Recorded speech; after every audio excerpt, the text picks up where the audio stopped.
Hello everyone and welcome back to TowerGate.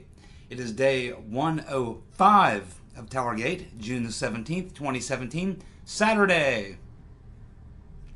Okay, today I want to do something a little bit different. It's something I mentioned a couple times in the last few videos that there's a couple things that I've been kind of thinking about and going over in my mind, but the last couple weeks it's just like almost every day something comes up in the news cycle that kind of blows this off the agenda.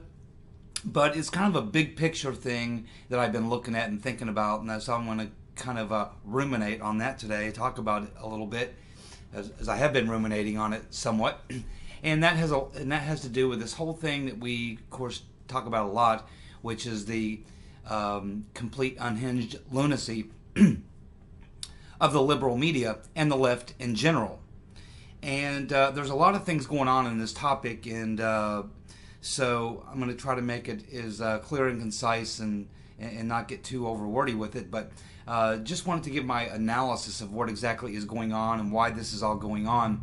Obviously, Trump winning the election has a lot to do with it. It's certainly a trigger. I mean, we have to remember that these Democrats had no idea that there was any way that Hillary could lose that election. I mean, as far as they were concerned, it was in the bag. Trump was supposed to have zero chance of winning that election. So certainly it was shocking for them to lose, and they didn't just lose. It wasn't that close in the Electoral College. It was a close to 70-point victory. That's not a Electoral College landslide, but it's a solid Electoral College victory. And we saw that about 87% of the counties in the country are red. So what is going on here? Because it's not just the thing with Trump. Obviously, Trump triggers them more than most. But it's been going on for quite some time, and we talk a lot about how frustrating and how angry we all get at this constant bombardment of the left-wing media, which is most of the media. Most of the corporate media is left-wing. So it is frustrating, and but I just want to say that on the point of frustration, it's not my frustration so much with the Democrats being unhinged and all the sorts of things that they do.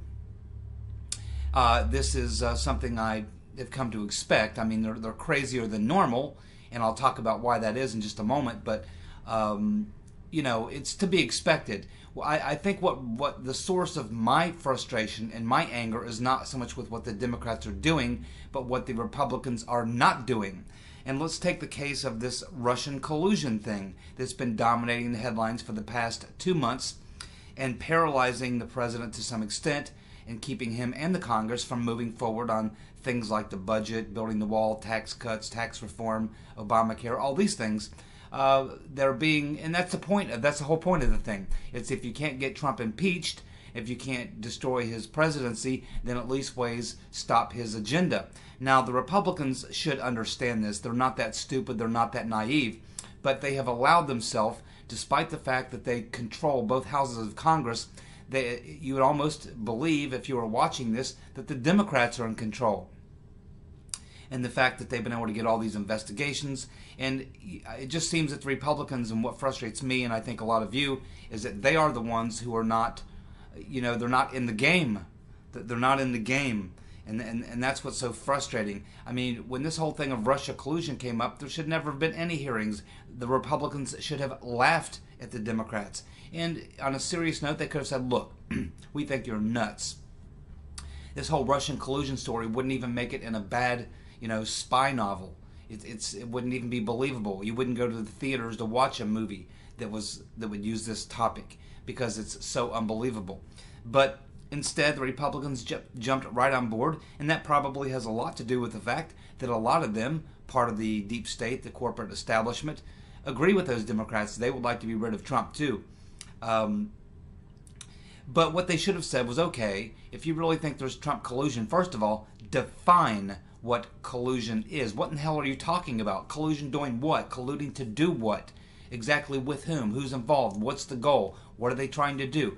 Define, first of all, what you even mean by Trump-Russia collusion and what you think that this particular plan is, what it's supposed to be doing, and then present for us any single shred of evidence that proves that there's even any probable cause, that there's any type of plan with Trump and Russia or people around him to do whatever you think he's trying to do. Just simply do those two things and we'll do some hearings. Had the Republicans done that, there would never have been any hearings and the Democrats would have been laughed off the stage. And the liberal media would continue to freak out and they would move on to something else, like obstruction. It's unbelievable. Rosenstein, the AG, gives Trump a memo and they have a conversation where he suggests Comey should be fired. Now, Rosenstein is appointed a special prosecutor to investigate obstruction over why Trump would have fired the FBI director. Rosenstein tells Trump to fire the FBI director, then he launches an investigation on him for firing the FBI director. Based on a Russia collusion investigation that never existed, which Comey admits never existed, and which is completely ludicrous. Do you see the craziness? This is why people like me get angry. It is not so much the unhinged Democrats, it is the response of the Republicans and the fact that they are playing along with this and letting this show even go on.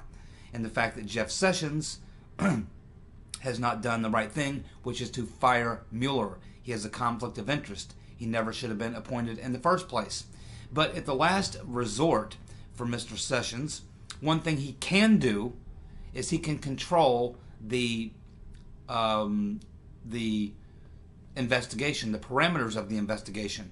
Mr. Rosenstein is obviously not paying attention in this matter. And what Sessions should do, now that he's pretty much been vindicated from the ridiculous assertion that he might be involved in some sort of collusion, he should reassert himself back as the full-blown Attorney General looking over all matters.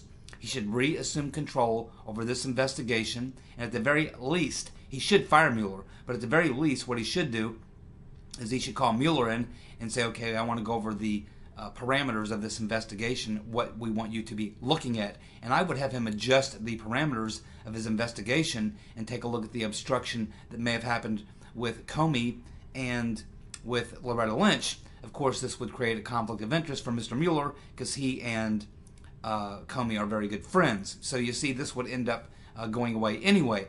But at the very least, they should be looking at the parameters of this investigation and limiting the scope of this investigation and getting it over with in a real hurry as a backup. But really, honestly, Sessions should fire him. And really, if you want to get right down to it, Mueller should just resign. Mueller is too connected to Comey, too connected to too many people inside the deep state who are opposed to Trump. He's compromised, and if he had any credibility at all, he himself would resign before being fired. Okay, so that has a lot to do with where the frustration is coming from. It's not so much what Democrats are doing, it's what Republicans are not doing. I'm frustrated and angry at Republicans. I am almost amused by Democrats. They are more unhinged than normal, but they're doing pretty much what I expect them to do. Now, let me give you the good news, because there is good news to this and the things that really matter, assuming that they don't succeed in bringing obstruction charges against Trump, which I don't think they will, but I think they're certainly going to try, and I think that they will try to get some scalp. Even if they can't get Donald Trump, these prosecutors will try to get somebody. They're not going to go through all this investigation and come up empty-handed. And as someone once stated, a prosecutor can indict a bologna sandwich, and they surely can. So they'll find some scalp. I doubt it will be Trump, but they'll find a scalp, believe me, and it'll be the fault of the Republicans and Jeff Sessions' weakness. So anyway, that's where my frustration comes from. So that's the frustration part of this thing. But now let's get to the good news. And this is the big picture. You know, I was sitting back thinking, when did the left really go this far off the rails? When did this happen? And I have to really go back to the 2000 election is when I think it all began, when the Bush versus Gore. Because right after that election, as you know, it was contested. It was a very close election. It was contested. It came down to a couple of counties in Florida. It was a Republican state, and a Republican judge eventually ruled that George Bush won the election. And right after that, for at least a couple of years, in the first couple of years of Bush's administration, the left-wing media was the main the main issue that they were pushing. The main narrative they were pushing was that Bush was an illegitimate president. He was illegitimate because Gore beat him, and the courts and the Republican leadership, and his brother being the governor of Florida, all did some gerrymandering and rigged the election so that Bush could win and Gore would lose. So they ran this whole line of, Bush was an illegitimate president. Now, as you know, I'm no fan of George W. Bush, but the fact of the matter is, this is where the wheels started really coming off for the liberals in the media. It was also coincided with the time when people were moving away from network television, getting more of their information from the internet and from the cable networks. The smartphones and all that kind of stuff was really starting to take hold. The internet was growing more and more powerful voices on the internet, and particularly in the cable stations were gaining viewership over the networks. And so all these things were happening at once, and this is what really provided the platform for the more extreme wing of the Democratic Party, what we now know as what they call themselves, the progressives. This is when they really started to form a base and really start to grow. And it continued to get more and more and more over time. Of course, they hated Dick Cheney. They would always say, well, Cheney's running the White House, Bush is a puppet. There's some truth to that. But essentially, coming from the left, this is really when I noticed the unhingement starting in the real hardcore sort of left progressive part of the Democratic Party really getting itself established.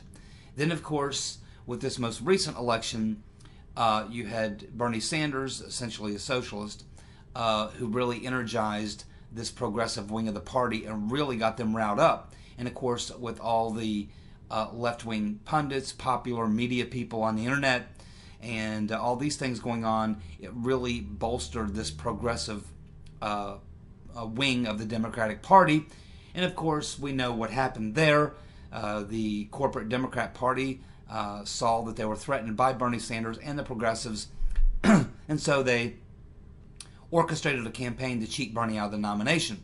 This, of course, disenfranchised many of the progressives. They didn't show up to vote for Hillary, and it's one of the big reasons why she lost. But they are now taking that another step farther. The corporate Democratic Party is now weeding out as fast as they can any progressives in that party. So the progressives are taking action by starting their own party, which they call the People's Party. They would like Bernie Sanders to be the head of that party, but he will not. He has a good thing. He has a good bracket going. He's already sold out, and he'll continue to sell out. He's not going to give up his his position, and I don't think he'll be a part of it. He might show some support for it, but he's not going to head up this new People's Party or anything like that. And it will probably go really nowhere because the corporate Democratic Party has a complete lock on their system. It's much more difficult in the Democratic system for someone like a Donald Trump, an independent person, to win because they have a super delegate process where the Democratic corporate party holds 575 super delegates, which can be used to completely obliterate any of their competition. And of course, they have the media and a bunch of the online and network and cable media on their side as well. And it's almost impossible to beat the Democrats' system. The Republicans don't have that system, and that's why Donald Trump was able to prevail. If Donald Trump would have been running as a Democrat, or if the Republicans had that same type of delegate system, super delegate system that the Democrats use, then the Republicans would have shut down Trump as well. So the Democrats do have a system in place that's unbeatable. And this is why no progressives will be able to win the nomination of the Democratic Party. And this is why they are realizing this and realizing that they have to start a third party if they want any type of progressive voices representing them, because of course the Democratic corporate party is now getting rid of all progressives at all levels of that party as fast as they can. So there's a war within the Democratic Party, and that's an important issue. But it all started, as it appears to me, right after the the Bush-Gore election in 2000 that went to Bush. That's when I really noticed this whole progressive movement really taking off. And the Iraq War, of course, helped split a lot of this and show the difference between the corporate Democrats and the progressives, because, of course, the corporate Democrats, the Hillary Clintons and all their friends, they all supported the Iraq War, pretty much voted for it, supported it, and all the other things. And that's why a lot of the progressives came out and voted for Obama, because he came out and said he was opposed to the Iraq War. It was the stupid war, the dumb war, whatever. He was opposed to Guantanamo, all this other stuff, which he turned out to do exactly the opposite of what he said about everything he said he would do. So a lot of the progressives have lost faith in Obama as well. So the progressives have been taking a huge beating within the corporate Democratic Party, and that's why they are trying to start a third party, a real progressive party. And there's a very popular progressive Democrat here in Ohio named Nina Turner. She's from, I think, the Cleveland area, north, and she's very popular with the progressive movement. And but you can see the way that the Democratic Party dissed her during their convention, and she's been talking about or thinking about looking into running for governor of Ohio. Now, the progressives, of course, really thought that was great, but of course the corporate Democratic Party has stepped in now, and they're putting the kibosh on Nina Turner. So this is just another example that the progressives see that the corporate Democratic Party is not going to play ball. They're not interested in any type of progressive politics at the national level or the state level, and they are going to fight progressives as hard as they possibly can. So what they're doing anyway to try to fight against Nina Turner is the corporate Democratic Party in Ohio is now talking about nominating or wanting Jerry Springer. Now it's funny because Jerry Springer has no chance of getting elected in Ohio. None at all.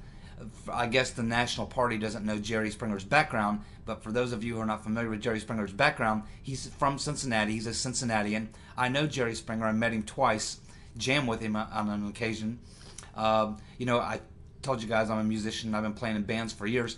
Back in the late 80s, early 90s, I guess, Jerry Springer was a newscaster on a local TV network, and after they would finish the 11 o'clock news, him and some of the people at the station like to go down to the University Village down by the campus of the University of Cincinnati where the bar scene is, and they like to go have a few beers after they got off the evening news, the nightly news, the 11 o'clock news. And Jerry Springer was known for liking to go out and sing, go up on stage and sing with some of the bands. He's actually a very good singer, got a very good voice, and he loves the Beatles. So we'd heard about that he would do this stuff from time to time. And one night we're playing at a place, probably shouldn't say the name, but we're playing at a place down there in University Village. And Springer comes in with a couple people from the local television network that he worked at. He listened to a few of our songs from that set. Then when we took a break, he came up and talked to our singer and said, "Hey, you guys know any Beatles songs? Can I come up and do some Beatles songs with you?" And we said, "Yeah, you can come and do some songs." So anyway, we did 2 Beatles songs and a song by Badfinger, "No Matter What You Are," that one. So that was a Badfinger tune, actually written, I think, co-written by Paul McCartney. But anyway, he did 2 Beatles songs and the Badfinger tune, and we recorded it. It's on a cassette tape somewhere in a shoebox somewhere.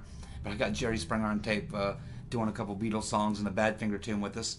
And then I met him again a couple years later at a restaurant. I was in a restaurant with a friend. He, his wife, and his daughter were there. And as I was leaving, as I was walking out, I passed by his table and I said, "Hey, Jerry, you remember doing a couple Beatles songs with us or whatever?" And he laughed and smiled and said, "Yeah."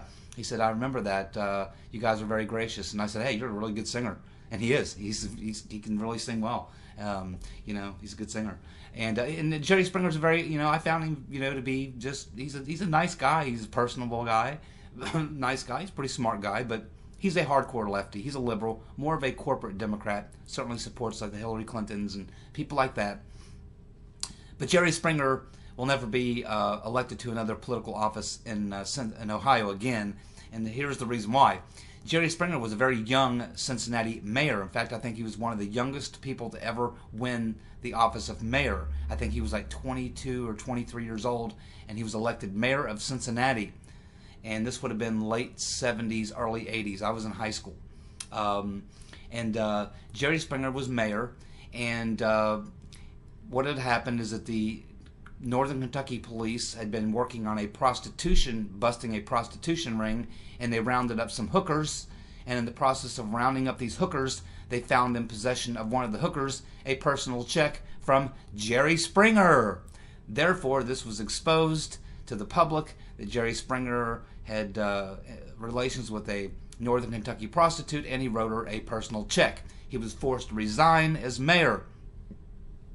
So he disappears for a year or two. Then he comes back, and he becomes the anchor of the 11 o'clock news on a local news affiliate.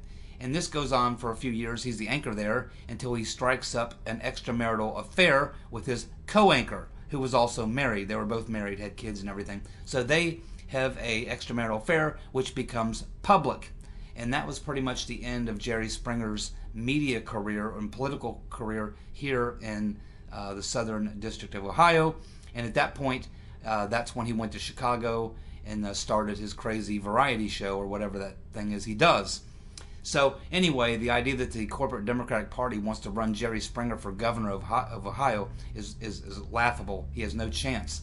Plus, Ohio is really a center-right state. And, Jerry Springer is too liberal to win the governorship here. Trump won Ohio by over 11%.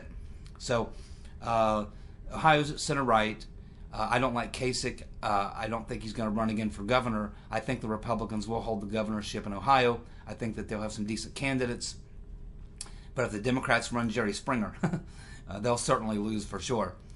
They would need to nominate someone more centrist or more to the center. You're not going to get a real progressive or even hardcore left liberal type governor in Ohio. Not currently. Okay. So anyway, that's the Jerry Springer thing. Now, getting back to the topic, here's why it's good news. What has happened is we have seen over the past, particularly 2 years since this most recent election for 2016, but even before that, we've been really seeing the hardcore progressive left getting more and more and more vocal and more powerful within the Democratic corporate party, which of course the corporate Democratic Party will not allow the progressive movement to get a hold in that party. And it's very simple. The reason why is very simple. It's what the progressives don't understand that the corporate Democratic Party does understand, and that is that we are largely a center-right country. And you have a couple spots where you can drive up the popular vote like Hillary Clinton did in California, New York, and New Jersey, in some of the big inner city areas in some of the larger cities, but you can't win a national election as a progressive currently in the United States of America. Maybe 10 or 20 years from now it'll be different, but the way things are now, we are essentially a center-right country. If you look at a map of the United States, county by county, you will see that 87% of the counties went red. They went for Trump. Now, the Democrats in the last 3 to 4 election cycles have lost over 1,000 seats. That is governorships, state houses, state representatives, and the Congress and the presidency. They were able to win 2 terms with Obama, but that's because we ran 2 really bad candidates, McCain and Romney. But anyway, as far as the corporate Democratic Party is concerned, they understand the electoral college map. The progressives think, for whatever reason, that they look at things in terms of the popular vote. But in America, we don't elect the president through a popular vote. It's through the electoral college. And so that means that you have to be able to win some states in the Rust Belt. You have to be able to win some states in the South. You have to be able to win some states in the Farm Belt. You have to be able to win some states in the Sun Belt. The fact that Democrats can automatically chalk up the big popular vote in California, New York, and New Jersey, and a few of the small states on the East Coast, that will not win you national elections. And the corporate Democratic Party understands this. But what has happened And you can blame the left-wing media for this. CNN, MSNBC, The Washington Post, The New York Times, The Daily Beast, all these hardcore left-wing progressive, extreme progressive leftists that have gained so much prominence in the past 2 to 3 election cycles and are the reason why Democrats are losing big time in these national elections. It's because America is not a progressive country. It's not a socialist country. It's a center-right country. Like I said, you can go to the coasts and you can drive up the popular vote, but if you want to win national elections in the Electoral College, you have to win some states in the Midwest. You have to win in the Farm Belt, the South, and the Sun Belt. And you simply can't do that with a progressive, extreme left agenda. The corporate Democratic Party knows this. So what the liberal media, what Rachel Maddow and Keith Olbermann and Mika Brzezinski and the Morning Joe and what all these extreme left-wing progressives don't realize that they've done is they have screwed themselves. And this is why you should all be smiling. Because it's very, very difficult now. It's gone too far to roll it back. It's gone way too far. And they are in deep trouble for a very long time. The only thing that will allow them to have any chance whatsoever at getting back into any type of a governing majority is if the Republicans just go completely incompetent, which is possible. But at this point, the Democrats are their own worst enemy. And if you want to look for the person to blame, if you are a Democrat wondering why you're losing all these seats and losing these elections, you need look no further than the left-wing media. Because it is the left-wing media which supercharged and ramped up all this extreme left-wing progressivism. They're the ones who ramped up all the anti-Trump hatred during the 2016 campaign. They're the ones that have driven this agenda and forced this hard left, liberal, progressive, whatever you want to call it, have forced this onto the corporate Democratic Party. And they are, of course, resisting it because they understand, these Democrats who are at the Democratic National Committee, the corporate party, they understand that they cannot win national elections with the socialists. Now, my good friend H.A. Goodman, who I like, believes that Bernie would have beaten Trump. I, of course, strongly disagree. I think Bernie would have lost worse than Hillary did. Donald Trump won 30 states. Hillary won 20. I believe if Sanders would have run against Trump, I believe Donald Trump would have won 33 or 34 states. 3 or 4 states more than Bernie won, or than he won against Hillary. So this is why you should be happy, because the left-wing media is responsible for pushing the corporate Democratic Party this far to the left, so far that they can't even go there. And what this has done is it's forced a split into the Democratic Party. And of course, you cannot win national elections when your party is split. So this is all good news. This is why, regardless of how much they dump on Trump between now and 2018 or 2020, I don't believe that the Democrats are going to do very well in 2018. And I believe they'll lose again in 2020. The only reason that this would not happen is if the Republicans completely abandon President Trump, which some of them would like to do. But I think there'll be too much pressure from their voters back home that they're going to have to stand up for him a little bit. They've been weak and feckless and shown no backbone to this point, but they are feeling the pressure from people back home. And when they come back during the summer and they're actually back in their districts, they are going to get an earful from people in their districts about how lame they have been. And I think there'll be significant pressure on them when they go back in the fall to correct their course and to begin to be more supportive. And hopefully we'll begin to see some real investigations of the real crimes that actually did happen. But this is why you should be, when we're watching the left-wing lunatic media, this is why, as much as we all get frustrated by it sometimes, we should all be laughing and probably cheering them on. Because what they're actually doing is they are driving a wedge into their own corporate Democratic Party, which realizes what they don't realize is that they can't win in the Electoral College with a progressive or socialist candidate. It's not going to happen. They will get wiped out permanently. It might destroy that entire party. They could be wiped out for years and years, to the point where a third party could come in and the Republicans could be in power for, it would be like the 30s all over again, where we had, 4 terms of FDR and then 2 terms of Truman. So, you could be looking at a 20, 30-year reign by the Republican Party if, in fact, the left-wing media got their way. And the corporate Democrats realized this. And so that's where the real war is. So while we are focused a lot on all this nonsense with the investigations into Trump or his team or what have you, just remember, at the end of the day, a lot of this stuff is garbage and will not mount to a hill of beans. But what will happen in 2018 is another election, and again in 2020. And none of the things that are happening that they're doing right now on the Democratic side or with the left-wing media is going to help them win any seats in that election. In fact, I think it's very possible they could even lose seats. And who are they going to put on the national stage to run against Trump in 2020? Hillary would like it to be her. I can assure you if Hillary runs, the progressives are going to go apeshit. And I think there's even a lot of corporate Democrats that will try to discourage her. And there's no one really out there on the national scene who could, run against Trump and beat him. You hear people talk about Mark Cuban, or you hear people talk about, what's his name, the media mogul from New York who was the mayor of New York City. Can't think of his name right now. But anyway, I just don't think either of these guys will play across the country. They're too far to the left. If the Democrats want to beat Trump in 2020, they're going to have to find someone who's more centrist. And if you do that, then you disenfranchise the progressives. So the Democratic Party is in deep, deep trouble. Not that the Republicans look a whole lot better, but we're in better shape than they are.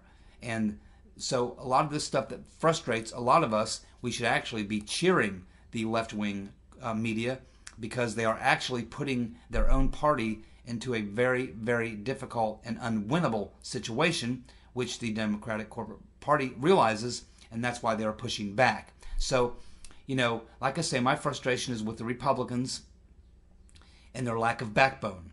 As far as what the Democrats and the left-wing media are doing, they are eating themselves. And we need to do nothing more than sit back and let them do it. I mean, if your enemy is just destroying himself, leave him alone. Allow him to destroy himself. And that's what they're doing. So I think that it's good news. And, like I say, the frustration shouldn't be from what the Democrats are saying or doing or whatever. We should be happy about that. It's actually going to produce exactly the type of results that we would like to see. Our frustration and our focus should be on the Republicans who are feckless and have no backbone. So I encourage all of you to pay attention to your rep, to your senator, and make sure that they get an earful. Make sure they get an email or a phone call every now and then, particularly over the summer when they're back in their districts, and make sure they understand that you don't like the fact that they are not supporting the president and they are letting the Democrats play them like a yo-yo. Let them know that they need to grow a pair and get a backbone. And if we do this, we can turn this thing around, and I think the midterms will be fine. And I think Trump can easily win re-election because the Democratic Party is in deep, deep trouble. They're a split and divided party, and it's not getting better, it's getting worse. The DNC is being sued right now, as most of you know, and there's a lot of nasty things going on with that. And they are in the process of taking down a lot of progressive candidates that progressives really like. So there is a civil war and a bitter family fight going on within that party, and they're not really a threat to us in the next 2 election cycles, so long as Republicans do the right thing and take care of their business. So anyway, that's the focus of today's video, and it's something I think we all should think about, and so that we don't get so frustrated watching the left-wing media. Don't let them be the source of your frustration. Cheer them on, because they're actually doing a great disservice to the corporate Democratic Party, and they're actually doing themselves a disservice because they apparently do not understand the Electoral College and what you have to do to win a national election. You got to win. And you got to win a state or two in the Midwest. You got to win something in the South. You have to win in the Farm Belt, and you have to win in the Rust Belt or the Sun Belt. You have to win and pick off a couple states here and there. You cannot win national elections as a national party by running up the popular vote in California, New York, and New Jersey. It just simply doesn't work, and the corporate Democratic Party knows this. So rejoice when you see Rachel Maddow and the left-wing lunatics doing the things and saying the things that they're saying and doing. Rejoice in that and put the pressure on Republicans, and we'll be just fine. Okay, so that's my TowerGate Day 105, Saturday, June 17th, 2017 video. One last thing, as you guys all probably know if you watch my videos, Saturday night is movie night. That's when I go over to my girlfriend's house and we sit back and eat pizza and watch movies. Usually two. One she wants to watch and one that I want to watch. So anyway, I've been running through like a list of all my favorite movies, and some of the ones I've been suggesting recently, she's like, oh, you just made me watch that like 6 months ago. Because I'll watch the same my favorite movies like once or twice a year. Just certain movies I'll watch, I just love them. So anyway, hoping for you guys will give me some ideas on movies, maybe in the comments section, that I could watch on my Saturday night movie nights. And just so you know, I like, of course, documentary films, particularly on political or international affairs, war movies, things like that. Love war movies. Love political science or political thrillers, murder suspense, good detective stories, things like that. I'm not into fiction. I'm not into sci-fi. I'm not into drama. I'm not into love stories. I watch the occasional comedy, but I already know most of those that I watch from time to time. But I thought I would also give you sort of my top 5 favorite movies of all time. And I haven't given this a lot of thought, but just kind of off the top of my head, I'll go through what my 5 of my favorite movies that I like to watch at least once a year, what those movies are, just so you know kind of where I come from, what type of movies I like. Number 5 favorite movie, a movie called Final Countdown. This is kind of a sci-fi thing actually, but it's actually kind of a political thriller too. It's a very interesting movie. I've always loved this movie. It had a couple of big stars in the late 70s. Martin Sheen is in the movie, plays one of the central characters, a couple other people, and it's simply the story of a World War II naval aircraft carrier that goes through some sort of a time warp, goes back in time to December 7th, 1941, and is faced with the decision of what to do when you now control a modern Navy battleship and you could actually prevent the attack on Pearl Harbor. It's a very cool movie called The Final Countdown. I highly recommend you check it out if you've never seen it. It's a very good, entertaining watch. Even my girlfriend, who doesn't particularly like these type of movies, actually liked that movie. It's an old classic. Another one of my favorite old movies is Night of the Running Man with Andrew McCarthy. And of course, Andrew McCarthy in this particular movie plays a taxi cab driver who, through an incident, ends up with about a couple $1 million in mob money. And the movie is basically about him trying to get away with the mob money, and of course they're coming after him for the money. It's a really cool movie. It's got some great actors in it. It's got a good plot. It's just a very well done movie, and it's a good movie. I like to watch it, at least once a year if I can. And so it's called Night of the Running Man with Andrew McCarthy. Movie number 3, Midway. Midway is another one of these war movies. I think it's one of my favorite war movies ever. And of course, Midway details the naval battle that occurred at the Battle of Midway when we destroyed the practically all the Japanese naval fleet, which drastically turned the course and tide of the war in the South Pacific during World War II. Tons and tons and tons of major stars. Henry Fonda, and you can just go down the list. Charlton Heston. It's just all the big name actors of the 1960s, 1970s were in that film, and it's a really good movie. Highly recommend Midway.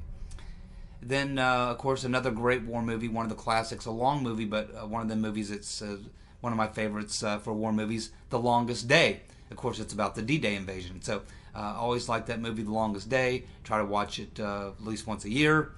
And hard to get my girlfriend to sit through that one because it's like 3 hours long or something. But anyway, Longest Day.